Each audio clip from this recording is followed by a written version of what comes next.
parte 4 de este capítulo, como es el dicho. Yo les cuento qué trata esta parte y a ustedes si les gusta lo ven con imágenes en el canal de YouTube de ellos, porque yo no puedo mostrar nada acá, si no me desmonetizan. Sabiendo eso, comenzamos en la parte 4.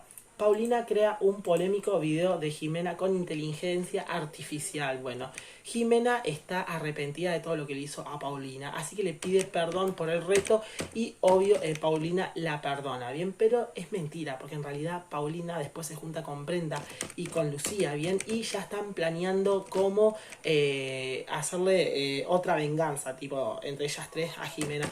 Así que bueno, se ve que en el dicho hablan de inteligencia artificial, de que con la IA puedes tipo hacer la voz de un famoso y todo. Así que lo que quiere hacer Jimena, Paulina, lo que quiere hacer Paulina, su amiga Jimena, ya que no la perdonó realmente, es todo mentira para que Jimena esté más cerca de Paulina y ella pueda saber lo que hace, sus pasos. Bueno, lo que pasa es que decide hacer un video con inteligencia artificial. Jimena descarga un video de una chabona la cual se está quitándola, ya saben qué, y lo que hace esta Paulina es poner la cara de Jimena en ese video. Entonces parece muy real, porque vieron que cuando haces algo con inteligencia artificial queda muy realista. Por eso ahora en YouTube está todo el tema de que si haces contenido con IA lo tienes que identificar y todo. Bueno, obviamente están haciendo todo esto, ¿bien?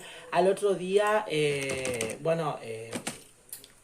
van a empezar los problemas, pero bueno, volvamos a la parte 4.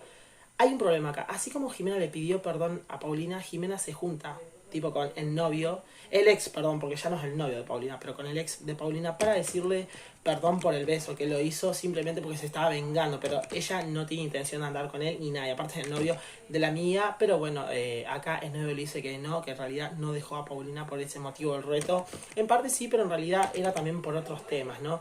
Así que bueno, pero en medio de eso que están hablando, Jimena recibe un mensaje, bien, de una cuenta anónima en donde le mandan este video íntimo de ella a todo el mundo, que al parecer sería ella, pero no es. Sabemos perfectamente que está hecho con inteligencia artificial. ¿Quieren saber en qué va a terminar todo esto? Véanse la parte 5, se los cuento en el próximo video.